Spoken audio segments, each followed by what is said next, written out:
Union బ్యాంక్‌లో మీరు house loan తీసుకున్నారా?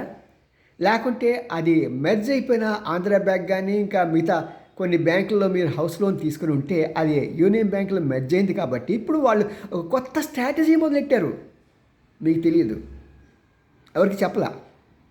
కానీ మరి నాకు తెలుసు. నాకే కాదు, మీరు ఎవరైనా సరే వెళ్ళి మీరు పరిశీలిస్తే అక్కడ వాళ్ళని అడగండి.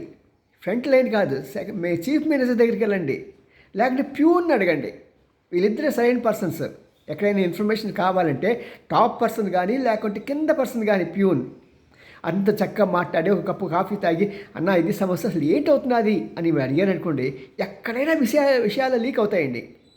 ఈ బ్యాంక్ వాళ్ళు ఏం చేస్తున్నారంటే, వడ్డీకి ఉంది కదా, అంటే బ్యాంకులో అసలు వడ్డీ రెండు సపరేట్ ఖాతాలు ఉంటాయి. అసలు ఎక్కువగా కట్ చేసుకోకుండా ఎక్కువగా వడ్డీ కట్ చేస్తున్నారు.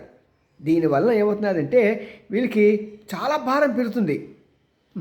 అది బ్యాంకుల యొక్క నిర్వాహకం.